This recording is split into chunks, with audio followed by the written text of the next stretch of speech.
Waalaikumsalam, silakan masuk. Apa kabarnya nih, Kak? Alhamdulillah baik. Sesuai perjanjiannya, bahwasanya kita hari ini akan melaksanakan sesi konseling. Apakah bisa sudah bersedia? Sudah. Bisa di sini ada 2 kursi ya, kamu bisa memilih salah satunya yang dimana ketika kamu duduk di salah satu kursi tersebut, kamu bisa merasa nyaman. Iya, pastinya. Silahkan duduk bisa. Boleh. Boleh. Ya. Apakah sudah nyaman duduknya? Sudah. Baik, saya sudah nyaman duduknya. Bisa gimana? Apakah sedang ada kesibukan sebelumnya atau ada kendala nggak sih mau konseling hari ini gitu? Kalau kendala nggak ada, cuman habis pulang dari kampus saja. Berarti kesibukannya setelah kampus aja berarti ya seperti itu. Bisa ingin memperkenalkan diri, saya disini sebagai profesional yaitu konselor yang siap menemani sesi konseling kita hari ini ya. Kalau boleh tahu, bisa sudah melaksanakan atau pernah gitu sesi konseling sebelumnya? Belum pernah sih, ini pertama kali. Baik, ini pertama kali kamu ya.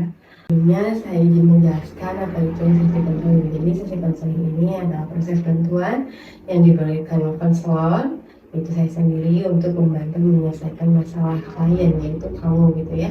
Jadi di sini saya sebagai fasilitator untuk menyelesaikan dan membantu kamu mencari jalan keluar dari masalah tersebut. Harapannya ketika kamu bisa keluar dari masalah tersebut, kamu bisa merasa lebih tenang, terus tidak terpaku terus di masalah itu. Apakah dimengerti? Di sini juga ya Nisa, satu sesi konselingnya itu bisa berdurasi 30 sampai 40 menit. Disesuaikan juga dengan kesediaannya kamu gitu ya. Sesi konseling ini juga selain enggak cuma satu sesi ya, sekarang juga bisa 3 sampai 4 kali, disesuaikan dengan perubahan yang terjadi pada diri kamu. Kalau untuk kapannya kita nanti bisa bicarakan lagi ya di apa ya seperti itu. Apakah ada yang ingin ditanyakan lagi? Sudah cukup. Baik, cukup ya.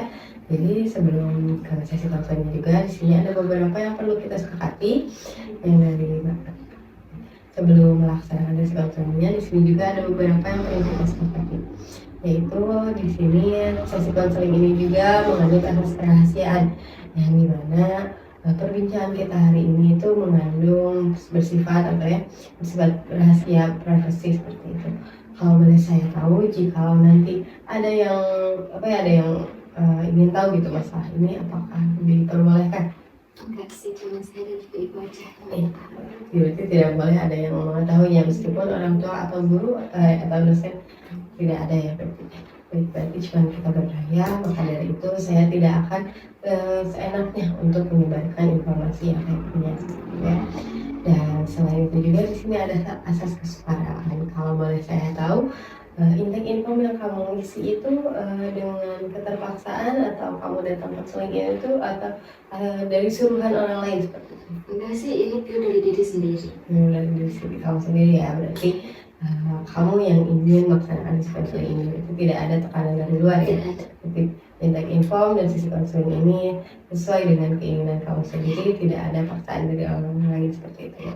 Baik, terima kasih ya Nika sebelumnya. Apakah ada yang ingin ditanyakan lagi? Sudah cukup. Baik, sudah cukup jelas ya, duduknya sudah nyaman.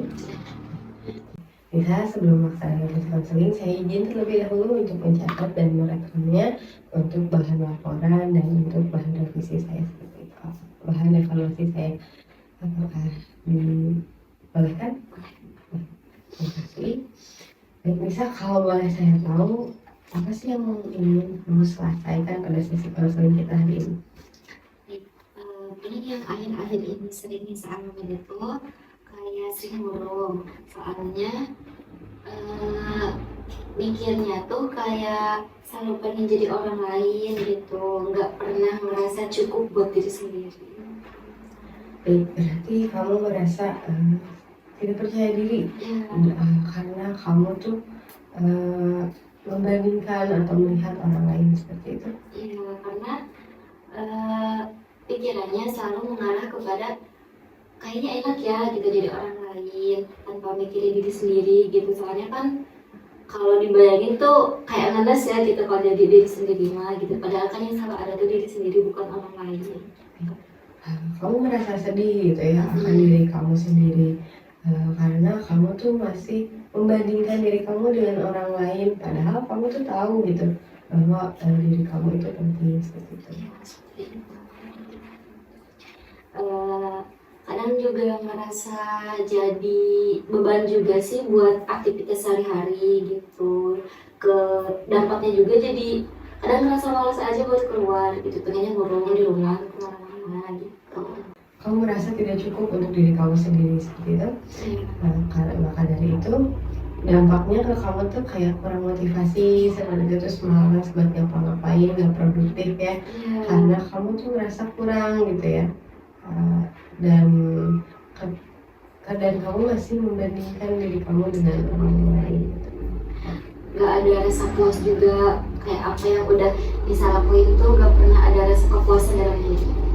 Merasa kurang, terus kamu merasa nggak percaya diri karena malas itu ya, karena mungkin si malas itu juga berasal dari ya ketidakpercayaan diri kamu seperti itu. Dampaknya mungkin kamu malah menjadi ya nggak ada motivasi, mengurung diri seperti itu. Lagi Sudah mungkin itu yang sering saya alami. jadi saat ini kamu sedang berjuang dengan perasaan yang ketidakpercayaan dirian itu, yang mana kamu meragukan nilai diri kamu gitu. Kamu menyadari pentingnya menerima diri, tapi kamu merasa kayak ada jarak gitu ya antara diri kamu, apa yang kamu inginkan dan apa yang kamu rasakan seperti itu ya. Karena alasannya mungkin bisa karena kamu melihat lebih banyak orang lain dibanding kamu menghargai atau melihat diri sendiri seperti itu. Dampaknya mungkin kamu merasa tidak percaya diri, kamu jadinya nggak produktif, malas, gak ada motivasi seperti itu ya.